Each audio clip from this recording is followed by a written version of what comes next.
This is Mallikarjun, Assistant Professor, Department of Commerce. Welcome you all to Digital Learning, Department of College Education. Dear students, in today's session we will learn the objectives and scope of Right to Information Act 2005 for third semester BBM. So let's begin. Students, in the last session what we have learned? We have learned the background to Right to Information Act 2005. Information ಅಂದರೆ ಏನು, ಇನ್ಫಾರ್ಮೇಷನ್ನ ಮಹತ್ವ ಏನು, information ಯಾಕೆ ಬೇಕಿತ್ತು, ಮತ್ತು ಹಿಂದಿನ ಕಾಲದಲ್ಲಿ before 1950 information ಅನ್ನೋದು ಯಾವ ರೀತಿ ಒಂದು ಮಿತ್ ಆಗಿತ್ತು, ಇಂಡಿವಿಜುವಲ್ ಫ್ರೀಡಮ್ ಇರಲಿಲ್ಲ, ಎಲ್ಲ ನೋಡಿದ್ದೀವಿ. ಜೊತೆಗೆ 1977 ಜನತಾ ಗೌರ್ಮೆಂಟ್ ಮಾಡಿರುವಂಥ ಎಫರ್ಟ್ಸ್ ಇರ್ಬೋದು, ಸುಪ್ರೀಂ ಕೋರ್ಟ್ನ ರೂಲಿಂಗು, ಮಜ್ದೂರ್ ಕಿಸಾನ್ ಶಕ್ತಿ ಸಂಘಟನ್ ಅಥವಾ ಬೇರೆ ಬೇರೆ ಎಫರ್ಟ್ಗಳು ಬಂದ ನಂತರ so finally in 2005 the government of India enacted a law called as Right to Information Act 2005.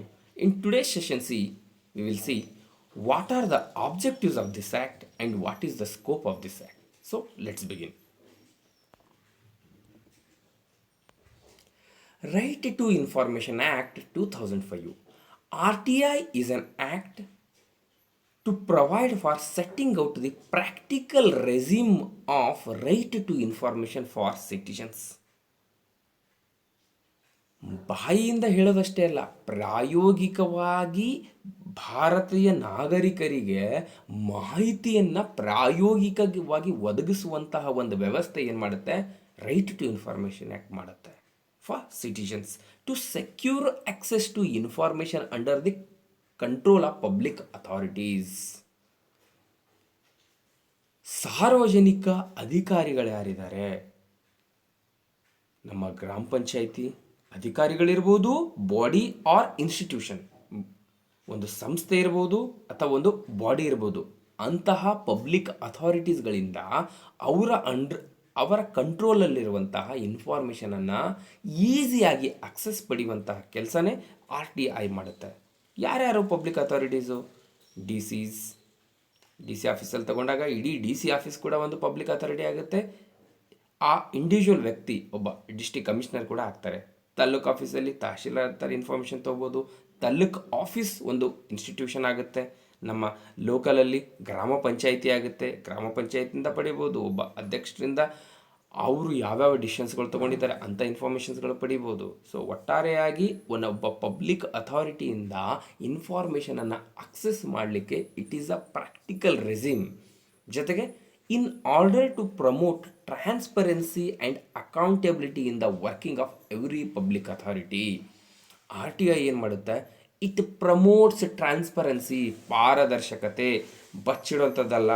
Government officials it's a public office ಇರೋದರಿಂದ ಎಷ್ಟು ಸಾಧ್ಯವೋ ಅಷ್ಟು ಜನರಿಗೆ ಈಸಿಯಾಗಿ ಇನ್ಫಾರ್ಮೇಷನನ್ನು ಅವೈಲೇಬಲ್ ಮಾಡೋದ್ರ ಮೂಲಕ ಟ್ರಾನ್ಸ್ಪರೆನ್ಸಿಯನ್ನು ಮೇಂಟೈನ್ ಮಾಡಬೇಕು, hide ಮಾಡೋಂಥದ್ದಲ್ಲ.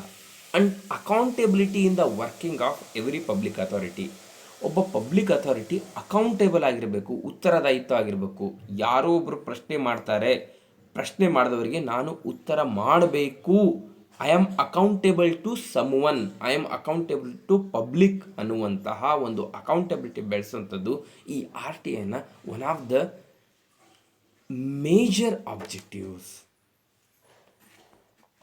So let's see what are the objectives of this RTI Act 2005. To make RTI Act more progressive, more participatory and more meaningful.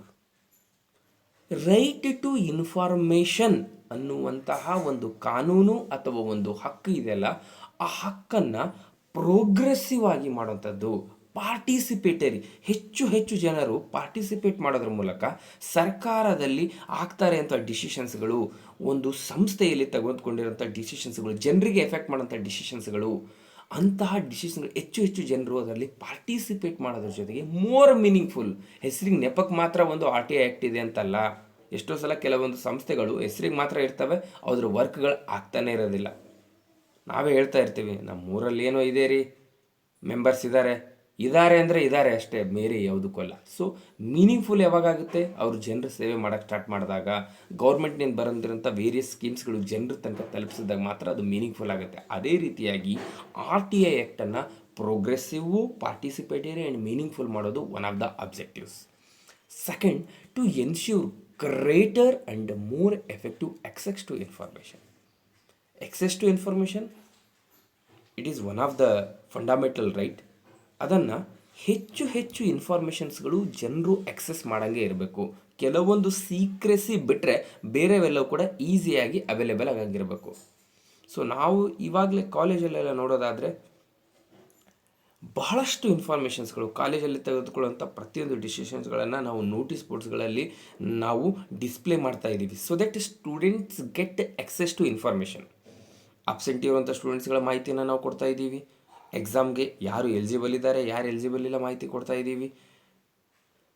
ಆಮೇಲೆ ಬೇರೆ ಬೇರೆ ಯೂನಿವರ್ಸಿಟಿಯಿಂದ ಬಂದಿರುವಂಥ ಬೇರೆ ಬೇರೆ ಸರ್ಕ್ಯುಲರ್ಸು, ಮತ್ತೊಂದು ಮಾಹಿತಿ, ಕಾಲೇಜ್ ಲೆವೆಲಲ್ಲಿ ಆಗುವಂತಹ ವಿದ್ಯಾರ್ಥಿಗಳಿಗೆ ಅನುಕೂಲವಾಗುವಂಥ ಪ್ರತಿಯೊಂದು ಮಾಹಿತಿಯನ್ನು ನಾವು ವೆಬ್ಸೈಟಲ್ಲಾರ ಡಿಸ್ಪ್ಲೇ ಮಾಡ್ತಾ ಇದ್ದೀವಿ ಅಥವಾ ನೋಟಿಸ್ ಬೋರ್ಡಲ್ಲಿ ಡಿಸ್ಪ್ಲೇ ಮಾಡ್ತೀವಿ. It's nothing but greater access to information, effective access to informations. ಅದೇ ರೀತಿಯಾಗಿ ಬೇರೆ ಬೇರೆ ಸಂಸ್ಥೆಗಳು ಮಾಡ್ತವೆ. To establish an appellate machinery with investigating power to review the decision of public information officer. ಪ್ರತಿಯೊಂದು ಸಂಸ್ಥೆಗಳು RTI ಬಂದ ನಂತರ ಪಬ್ಲಿಕ್ ಇನ್ಫಾರ್ಮೇಷನ್ ಆಫೀಸರ್ ಅಂತ ಪ್ರತಿಯೊಂದು ಸಂಸ್ಥೆಯಲ್ಲಿ ಒಬ್ಬರನ್ನು ನೇಮಕ ಮಾಡಬೇಕು. ಅವ್ರ ಕೆಲಸ ಅಂದರೆ ಯಾರ ಮಾಹಿತಿ ಹಕ್ಕು ಕಾಯ್ದೆ ಅಡಿಯಲ್ಲಿ ಮಾಹಿತಿ ಕೇಳಿದಾಗ ಆ ಮಾಹಿತಿಯನ್ನು ನೀಡೋಂಥದ್ದು. ಅವರು ತೆಗೆದುಕೊಳ್ಳುವಂಥ ಡಿಸಿಷನ್ಸ್, ಕೆಲವೊಂದು ಸಲ ಮಾಹಿತಿ ಕೊಡ್ಬೋದು, ಕೆಲವೊಂದು ಸಲ ರಿಜೆಕ್ಟ್ ಮಾಡ್ಬೋದು. ಅವರು ತೆಗೆದುಕೊಳ್ಳುವಂಥ ಡಿಸಿಷನ್ಸ್ಗಳಿಗೆ ಪ್ರಶ್ನೆ ಮಾಡಲಿಲ್ಲ ಅಂತಂದರೆ ಈ ಒಂದು ಕಾನೂನು it will lose it's power. ಅವರು ಕೆಲವೊಂದು ಸಲ ಇನ್ಫಾರ್ಮೇಷನ್ ರಿಜೆಕ್ಟ್ ಮಾಡಿಬಿಡ್ಬೋದು. ಯಾರು PIO ಅವರು. ಆ ಒಂದು ರಿಜೆಕ್ಟ್ ಮಾಡಿರುವ ಇನ್ಫಾರ್ಮೇಷನು, ಅವ್ರು ಕೊಟ್ಟಿರುವಂಥ ಇನ್ಫಾರ್ಮೇಷನ್ಗೆ ನಾವು ಅಪೀಲ್ ಸಲ್ಲಿಸೋಕ್ಕೆ ಅವಕಾಶ ಇರಬೇಕು. ಅಂತಹ ಒಂದು ಮೆಷಿನರಿಯನ್ನು ಕೂಡ ಎಸ್ಟಾಬ್ಲಿಷ್ ಮಾಡುವಂಥದ್ದು ಈ RTIನ ಉದ್ದೇಶ ಆಗಿದೆ. So that they will review the decision of public information officer. Then greater transparency in functioning of public authorities. ಎಲ್ಲಿ ಟ್ರಾನ್ಸ್ಪರೆನ್ಸಿ ಇರುತ್ತೋ ಅಲ್ಲಿ ಕರಪ್ಷನ್ ಕಡಿಮೆ ಇರುತ್ತೆ, ಎಲ್ಲಿ ಟ್ರಾನ್ಸ್ಪರೆನ್ಸಿ ಕಡಿಮೆ ಇರುತ್ತೋ ಅಲ್ಲಿ ಕರಪ್ಷನ್ ಜಾಸ್ತಿ ಇರುತ್ತೆ. One of the objectives of RTI is to make the public authorities functioning more and more transparent. ಹೆಚ್ಚು ಹೆಚ್ಚು ಅವರು ಪಾರದರ್ಶಕವಾಗಿರಬೇಕು. ಪ್ರತಿ ಡಿಸಿಷನ್ ತಗೊಳ್ಳುವಾಗ, ಈಗ ಒಂದು ಗ್ರಾಮ ಪಂಚಾಯಿತಿಯಲ್ಲಿ ಒಂದು 100 ಮನೆಗಳ ಸ್ಯಾಂಕ್ಷನ್ ಆಗಿದೆ ಅಂದರೆ ಗ್ರಾಮ ಸಭೆಯಲ್ಲಿ ಡಿಸಿಷನ್ ತಗೊಂಡು ಜನರ ಎದುರು ಅದನ್ನು ಪ್ರಸ್ತುತಪಡಿಸಿಬಿಟ್ಟು ಯಾವ ಮಾನದಂಡದಾದ ಮೇಲೆ ಹಂಚಿಕೆ ಮಾಡ್ತಾ ಇದ್ದಾರೆ ಅಂತ ಜನರಿಗೆ ಇನ್ಫಾರ್ಮೇಷನ್ ಕೊಟ್ಟರೆ so it will lead to greater transparency. ಇದು ಒಂದು ಗ್ರಾಮ ಪಂಚಾಯತಿದು ಒಂದು ಎಕ್ಸಾಂಪಲ್ ಆಯಿತು. ಅದೇ ರೀತಿಯಾಗಿ ಸರ್ಕಾರದ ಎಲ್ಲ ಸಂಸ್ಥೆಗಳಲ್ಲಿ ಕೂಡ ಇಂಥದ್ದೇ ಒಂದು ಟ್ರಾನ್ಸ್ಪರೆನ್ಸಿ ಮೇಂಟೈನ್ ಮಾಡಿಸುವಂಥದ್ದು, ಹೆಚ್ಚು ಗ್ರೇಟರ್ ಟ್ರಾನ್ಸ್ಪರೆನ್ಸಿ ಮಾಡೋದು ಕೂಡ one of the objectives. Improvement in accountability and performance of government. ಎಲ್ಲಿ ಟ್ರಾನ್ಸ್ಪರೆನ್ಸಿ ಇದೆಯೋ, ಒಬ್ಬರು ಪ್ರಶ್ನೆ ಮಾಡ್ತಾರೆ ಅಂತ ಗೊತ್ತಾದಾಗ ಪ್ರತಿಯೊಬ್ಬ ಪಬ್ಲಿಕ್ ಅಥಾರಿಟಿ ಇರ್ಬೋದು, ಪ್ರತಿಯೊಂದು ಗೌರ್ಮೆಂಟ್ ಇನ್ಸ್ಟಿಟ್ಯೂಷನ್ನು, ಗೌರ್ಮೆಂಟ್ನಿಂದ ಫಿನಾನ್ಸ್ಡ್ ಆಗಿರುವಂಥ ಇನ್ಸ್ಟಿಟ್ಯೂಷನ್ನು ಹೆಚ್ಚು ಹೆಚ್ಚು ಪರ್ಫಾರ್ಮೆನ್ಸ್ ಚೆನ್ನಾಗಿ ಮಾಡುತ್ತೆ. ಜೊತೆಗೆ ಅಕೌಂಟಬಿಲಿಟಿ ಇರುತ್ತೆ. ಯಾರಿಗೂ ಹೋಗ್ಬಿಟ್ಟು ಅವರು ಆನ್ಸರೇಬಲ್ ಇರ್ತಾರೆ. ನಾಳೆ ಒಬ್ರು ಕೇಳ್ತಾರೆ, ಈಗ ನಮ್ಮ ಮನೆ ಎದುರುಗಡೆ CC ರೋಡ್ ಮಾಡ್ತಾ ಇದ್ದಾರೆ, ಯಾರೂ ಕೇಳಲ್ಲ ಅಂತಂದರೆ ಬೇಕಾಬಿಟ್ಟಿ ಮಾಡ್ಬೋದು. ಯಾರು ಕೇಳಿದರೆ ಕ್ಯೂರಿಂಗ್ ಚೆನ್ನಾಗಾಗುತ್ತೆ, ಸಿಮೆಂಟು ಮತ್ತು ಬೇರೆ ಬೇರೆ ಮೆಟೀರಿಯಲ್ಸ್ಗಳು ಚೆನ್ನಾಗಿ ಹಾಕ್ತಾರೆ. 4 ಅವರ್ಸಲ್ಲಿ ಮಾಡೋಂಥ ಕೆಲಸವನ್ನು ಇನ್ನೊಂದು 2 ಅವರ್ಸು ಎಕ್ಸ್ಟ್ರಾ ಮಾಡಿಬಿಟ್ಟು ನೀಟಾಗಿ ಕ್ಯೂರ್ ಮಾಡೋಂಥದ್ದು, ನೀಟಾಗಿ ಮೇಲೆ ಎಲ್ಲ ಪೇಸ್ಟ್ ಮಾಡೋಂಥ ಕೆಲಸಗಳು, ಯಾವ ಕಂಟೆಂಟಲ್ಲಿ ಸಿಮೆಂಟ್ ಹಾಕಬೇಕು ಅಷ್ಟೇ ಹಾಕ್ತಾರೆ. So it will leads to greater performance. ಜೊತೆಗೆ ಅಕೌಂಟಬಿಲಿಟಿ ಕೂಡ ಬೆಳೆಯುತ್ತೆ. ಜೊತೆಗೆ reduction in corruption in the government departments. Transparency ಜಾಸ್ತಿ ಆಯಿತು, ಕ್ವೆಶ್ಚನ್ ಮಾಡೋಂಥವ್ರು ಜಾಸ್ತಿ ಇದ್ದರೆ ಆಟೋಮೆಟಿಕಲಿ ಆಗಿ ಏನಾಗುತ್ತೆ, ಕರಪ್ಷನ್ ಕಡಿಮೆ ಆಗುತ್ತೆ. ನೀವು ಅಬ್ಸರ್ವ್ ಮಾಡಿರ್ಬೋದು, ಕೆಲವೊಂದು ಸಲ ಈ ಥರ ಫಲಾನುಭವಿಗಳು ಕೊಡುವಾಗ ಗ್ರಾಮ ಪಂಚಾಯಿತಿಯಲ್ಲಿರ್ಬೋದು, ಗೌರ್ಮೆಂಟ್ ತಾಲೂಕು ಆಫೀಸಲ್ಲೆಲ್ಲ ಇರಬೇಕು, ಅವರು ಕೆಲವೊಬ್ಬರು ಎಕ್ಸ್ಪೆಕ್ಟ್ ಮಾಡ್ತಾರೆ 100 ಕೊಡಿ 200 ಕೊಡಿ ಅಂತ. ಯಾಕೆ ಕೊಡಬೇಕು ಅಂತ ಕೇಳಿದಾಗ, when there is you know what is right and what is wrong, automatically the corruption will reduce. So these are all the objectives of RTI. To have provisions to ensure maximum disclosure and minimum exemption. ಪ್ರತಿ ಸಲ ನಾವು information ಹೋಗಿ RTIಯಲ್ಲಿ application ಹಾಕಲೇಬೇಕಂತಲ್ಲ. RTI act ಯಾವ ಥರ provisions ಮಾಡಿದೆ ಅಥವಾ ಮಾಡಬೇಕು ಮಾಡಿದೆ ಅಂದರೆ ಮ್ಯಾಕ್ಸಿಮಮ್ ಡಿಸ್ಕ್ಲೋಜರು, ಕೇಳೋಕ್ಕಿಂತ ಮೊದಲೇ ಅವರ ವೆಬ್ಸೈಟಲ್ಲಿ ಅಥವಾ ಅವರ ನೋಟಿಸ್ ಬೋರ್ಡ್ಗಳಲ್ಲಿ, ಅವರ ಕಚೇರಿಗಳಲ್ಲಿ ಅವರು ಇನ್ಫಾರ್ಮೇಷನ್ಸ್ ಕೊಡಬೇಕು. ಈ ಕಾರಣಕ್ಕಾಗಿ ನೀವು ಯಾವುದೇ ಆಫೀಸ್ಗೆ ಹೋದಾಗ ಇವಾಗ ಸಿಟಿಜನ್ ಚಾರ್ಟರ್ ಅಂತ ಮಾಡ್ತಾ ಇದ್ದಾರೆ. ಬ್ಯಾಂಕಲ್ಲೆಲ್ಲ ನೋಡಬೇಕು, ಬ್ಯಾಂಕಲ್ಲಿ ನೋಡಿರ್ಬೋದು. ಅಥವಾ ಸಕಾಲ ಅಂತ ಇದೆ, ಸಕಾಲದಲ್ಲಿ ಏನು ಇನ್ಫಾರ್ಮೇಷನ್ ಕೊಡ್ತಾ ಇದ್ದಾರೆ, ಜನನ ಮರಣ ಪ್ರಮಾಣ ಪತ್ರ 15 ದಿವಸದ ಒಳಗಡೆ, ಜಾತಿ ಮತ್ತು ಆದಾಯ ಪ್ರಮಾಣ ಪತ್ರ 30 ದಿವಸದ ಒಳಗಡೆ. ನಾವಿವಾಗ ಈ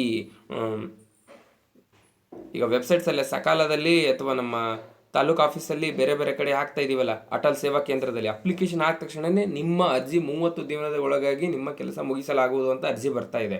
so it means it leads to maximum disclosure and minimum exemption.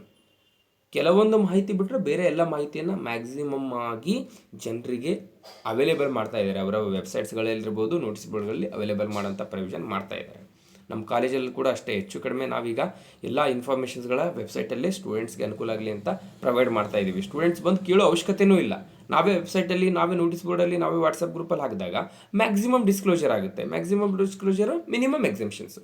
ಕೆಲವೊಂದು ವಿಷಯಗಳು ಮಾತ್ರ ಇಟ್ಕೊಳ್ಳೇಬೇಕಾಗುತ್ತೆ, ಪ್ರತಿಯೊಂದು ಓಪನ್ ಅಪ್ ಮಾಡೋಕ್ಕಾಗೋದಿಲ್ಲ. ಕೆಲವೊಂದು ಅದರದ್ದೇ ಆದಂತಹ ಒಂದು ವ್ಯಾಲ್ಯೂ ಇರುತ್ತೆ, ಅಥವಾ ಅಂಥ ಇನ್ಫಾರ್ಮೇಷನ್ ಅವಶ್ಯಕತೆಯೂ ಇರೋದಿಲ್ಲ. ಅಂಥವುಗಳನ್ನು ಎಕ್ಸಾಮ್ಟ್ ಮಾಡಿ ಬೇರೆವೆಲ್ಲವನ್ನು ಜನರಿಗೆ ಯಾವುದು ಅವಶ್ಯಕತೆ ಇದನ್ನು ಡಿಸ್ಕ್ಲೋಸ್ ಮಾಡಬೇಕು ಅನ್ನೋದು ಕೂಡ ಒಂದು ಪ್ರೊವಿಷನ್ ಇದೆ. To provide for effective mechanism for access to information. ಮಾಹಿತಿಯನ್ನು ಕೇಳಲಿಕ್ಕೆ ಒಂದು ಎಫೆಕ್ಟಿವ್ ಮೆಕ್ಯಾನಿಸಮ್ ಮಾಡೋಂಥದ್ದು. ಒಬ್ಬೊಬ್ಬರಿಗೆ ಒಂದೊಂದು ರೀತಿ ಇರಬೇಕು. ಲೋಕಲ್ ಗೌರ್ಮೆಂಟ್ ಗ್ರಾಮ ಪಂಚಾಯತಿಗೆ ಹೋದರೆ ನಾವು ಡೈರೆಕ್ಟಾಗಿ ಲೆಟರ್ ಕೊಡ್ಬೋದು ಅಥವಾ ಪೋಸ್ಟ್ ಮಾಡ್ಬೋದು. ಡೆಲ್ಲಿಯಲ್ಲಿದೆ ಅಂತಂದರೆ ಆ ಡೆಲ್ಲಿಯಲ್ಲಿರುವಂಥ ಇನ್ಫಾರ್ಮೇಷನ್ನು ಅವರು ನಾನು ಬೈ ಪೋಸ್ಟಿಗೆ ಕಳಿಸ್ರಿ ಅಂತಂದಾಗ ಒಬ್ಬ ಸಾಮಾನ್ಯ ಮನುಷ್ಯನಿಗೆ 50ರಿಂದ 60 ರೂಪಾಯಿ ಖರ್ಚಾಗುತ್ತೆ. ಜೊತೆಗೆ ಅವರು ನಾವು ಏನಾರ ಫುಲ್ ಒಂದು 5-6 ಫೈಲ್ಗಳನ್ನು ಇದ್ದರೆ 5-6 ಫೈಲ್ಗಳಿಗೆ ಅವರು ಚಾರ್ಜ್ ಮಾಡ್ತಾರೆ. ಆ ಚಾರ್ಜ್ ಸುಮಾರು 200, 300, ಕೆಲವೊಂದು ಸಲ 500, 1000 ಎಲ್ಲ ಆಗೋ ಚಾನ್ಸ್ ಇರುತ್ತೆ. ಬಟ್ ಅದೇ ಒಂದು ವೇಳೆ ಸಾಫ್ಟ್ ಕಾಪಿಯಲ್ಲಿ ಆ ಇನ್ಫಾರ್ಮೇಷನ್ ತೊಗೊಂಡ್ರೆ, ಇಮೇಲ್ ಮೂಲಕ ತೊಗೊಂಡ್ರೆ ಹಾರ್ಡ್ಲಿ ನಮಗೆ ಯಾವುದೇ ರೀತಿ ಚಾರ್ಜ್ ಆಗೋದಿಲ್ಲ. ಸಿ ಡಿಯಲ್ಲಿ ಅದನ್ನೇ ರೆಕಾರ್ಡ್ ಮಾಡಿ ಕೊಡ್ರಿ ಅವ್ರ ಹತ್ರ ಇರುತ್ತೆ. ಸಿ ಡಿಯಲ್ಲಿ ಇದ್ದಾಗ ಸಿ ಡಿಯಲ್ಲೇ ಇನ್ಫಾರ್ಮೇಷನ್ ಕೊಟ್ಟರೆ hardly it's 20 rupees 30 rupees charge ಆಗುತ್ತೆ. ಸೊ ಈ ಒಂದು ಆ್ಯಕ್ಟ್ ಮೂಲಕ ಎಲ್ಲೆಲ್ಲಿ ಸಾಧ್ಯ ಇದೆಯೋ ಇನ್ಫಾರ್ಮೇಷನನ್ನು ಎಫೆಕ್ಟಿವ್ ಮೆಕ್ಯಾನಿಸಮ್ ಮೂಲಕ ಅಕ್ಸೆಸ್ ಮಾಡಲಿಕ್ಕೂ ಅವಕಾಶ ಇದೆ. ಬರೀ ನಾನು ಪೇಪರ್ ಫಾರ್ಮ್ಯಾಟಲ್ಲೇ ಕೊಡ್ತೀನಿ ಅಂತಲ್ಲ, ಎಲ್ಲಿ ಸಾಧ್ಯ ಇದೆಯೋ ಅಲ್ಲಿ ಎಲೆಕ್ಟ್ರಾನಿಕ್ ಫಾರ್ಮ್ಯಾಟಲ್ಲೂ ಕೊಡಬೇಕು. ಎಲ್ಲಿ ಸಾಧ್ಯ ಇದೆಯೋ ಇಲ್ಲಿ ಪೇಪರ್ ಫಾರ್ಮ್ಯಾಟಲ್ಲಿ ಕೊಡಬೇಕು, ಎಲ್ಲಿ ಸಾಧ್ಯ ಇದೆಯೋ ಎಲೆಕ್ಟ್ರಾನಿಕ್ ಫಾರ್ಮ್ಯಾಟಲ್ಲಿ ಕೂಡ ಕೊಡಬೇಕು. So various mechanism to access information. So finally, to provide an effective framework for effectuating RTI under Article 19. ನಾವು ಹಿಂದಿನ ಸೆಷನಲ್ಲೇ ನೋಡಿದ್ದೀವಿ. ಆರ್ಟಿಕಲ್ 19 ನಮ್ಗೆ ಏನು ಮಾಡಿದೆ, freedom of speech and expression ಕೊಟ್ಟಿದೆ. ಆ ಫ್ರೀಡಮ್ ಆಫ್ ಸ್ಪೀಚ್ ಆ್ಯಂಡ್ ಎಕ್ಸ್ಪ್ರೆಷನನ್ನು RTI ಅನ್ನುವಂತಹ ಒಂದು ಡಿವೈಸ್ ಮೂಲಕ, RTI ಅನ್ನುವಂಥ ಟೂಲ್ ಮೂಲಕ ತರಲಿಕ್ಕೆ ಒಂದು ಚೌಕಟ್ಟನ್ನು ಒದಗಿಸುವಂಥ ಪ್ರಯತ್ನ RTI ಆ್ಯಕ್ಟು ಮಾಡ್ತಾ ಇದೆ. ಫ್ರೀಡಮ್ ಆಫ್ ಸ್ಪೀಚು ಅದು ಹಕ್ಕು, ಅದನ್ನು ಹಕ್ಕನ್ನು RTI ಮೂಲಕ ಜಾರಿ ತರುವಂತಹ ಪ್ರಯತ್ನ ಮಾಡುವಲ್ಲಿ effectuating RTI, this RTI act is doing, and ಇದು ಮಾಡಬೇಕು ಅನ್ನೋದು ಉದ್ದೇಶ. Then what is the scope of this act? The act covers whole of India except Jammu and Kashmir. 2005ರಲ್ಲಿ ಜಮ್ಮು ಆ್ಯಂಡ್ ಕಾಶ್ಮೀರ್ಗೆ ವಿಶೇಷವಾದಂತಹ ಒಂದು ಸ್ಥಾನಮಾನ ಇರೋದರಿಂದ ಆವಾಗ RTI ಆ್ಯಕ್ಟು ಜಮ್ಮು ಆ್ಯಂಡ್ ಕಾಶ್ಮೀರ್ಗೆ ಅಪ್ಲೈ ಆಗ್ತಾ ಇರಲಿಲ್ಲ. ಬಟ್ ಇವಾಗ ಆ ವಿಶೇಷ ಸ್ಥಾನಮಾನ ರದ್ದು ಮಾಡಿರೋದ್ರಿಂದ ಈ RTI ಆ್ಯಕ್ಟು ಜಮ್ಮು ಆ್ಯಂಡ್ ಕಾಶ್ಮೀರಕ್ಕೆ ಕೂಡ ಅಪ್ಲೈ ಆಗುತ್ತೆ. ಹೋಲ್ ಆಫ್ ಇಂಡಿಯಾ, ಭಾರತದ ಎಲ್ಲ ರಾಜ್ಯಗಳಿಗೂ ಅಪ್ಲೈ ಆಗುತ್ತೆ. It is applicable to all constitutional authorities including the executive, legislature and judiciary. ನೋಡ್ರಿ, ಕೇವಲ ಕಾರ್ಯಾಂಗಕ್ಕೆ ಮಾತ್ರ ಅಲ್ಲ, ಕೇವಲ ಸರ್ಕಾರಕ್ಕೆ ಮಾತ್ರ ಅಲ್ಲ, ಸರ್ಕಾರಕ್ಕೂ ಆಗುತ್ತೆ, ಜೊತೆಗೆ ಲೆಜಿಸ್ಲೇಚರು ನಮ್ಮ ಶಾಸಕಾಂಗಕ್ಕೂ ಆಗುತ್ತೆ, ಜೊತೆಗೆ ಜುಡಿಷಿಯರಿ ನಮ್ಮ ನ್ಯಾಯಾಂಗ ವ್ಯವಸ್ಥೆಗೂ ಆಗುತ್ತೆ. So this law is applicable to all the 3 important wings of our system: executive, legislature and judiciary. And this act does not apply to private bodies. ಖಾಸಗಿ ಸಂಸ್ಥೆಗಳಿಗೆ ಈ ಒಂದು ಆ್ಯಕ್ಟು ಡೈರೆಕ್ಟಾಗಿ ಅಪ್ಲೈ ಆಗೋದಿಲ್ಲ. ಒಂದು ವೇಳೆ ಸರ್ಕಾರದಿಂದ ಅವ್ರು ಏನಾರ ಫಿನಾನ್ಸ್ ತಗೋತಾ ಇದ್ರು, ಸರ್ಕಾರದಿಂದ ಪ್ರೊವಿಷನ್ ತೊಗೊಂಡ್ರೆ ಮಾತ್ರ ಈ ಆ್ಯಕ್ಟು ಅಪ್ಲೈ ಆಗುತ್ತೆ. This act does not apply to private bodies.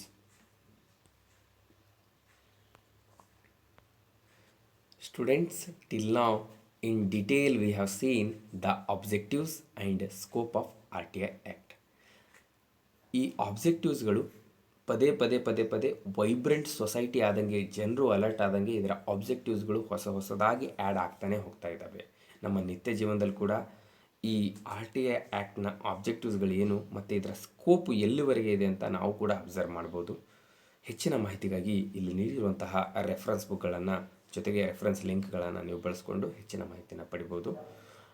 ಮುಂದಿನ ಸೆಷನ್ನಲ್ಲಿ ನಾವು ಸುಮೋಟೋ ಡಿಸ್ಕ್ಲೋಜರ್ ಅನ್ನುವಂತಹ ಒಂದು ಕಾನ್ಸೆಪ್ಟು, ಯಾವುದೇ ಒಂದು ಪಬ್ಲಿಕ್ ಅಥಾರಿಟಿ ತನ್ನಿಂದ ತಾನೇ ಯಾರೋ ಮಾಹಿತಿ ಕೇಳದೆ ಕೂಡ ಕೆಲವೊಂದು ಇನ್ಫಾರ್ಮೇಷನ್ಗಳನ್ನು ಅವರ ವೆಬ್ಸೈಟ್ಸ್ಗಳಲ್ಲಿ, ಅವರ ನೋಟಿಸ್ ಬೋರ್ಡ್ಗಳಲ್ಲಿ ಡಿಸ್ಪ್ಲೇ ಮಾಡಬೇಕು ಅಂತ RTI ಆ್ಯಕ್ಟ್ ಹೇಳುತ್ತೆ. ಅಂಥ ಮಾಹಿತಿಗಳು ಯಾವ್ಯಾವು ಅಂತ ಮುಂದಿನ ಸೆಷನ್ನಲ್ಲಿ ನೋಡೋಣ. ತಮಗೆಲ್ಲರಿಗೂ ಧನ್ಯವಾದಗಳು. Thank you.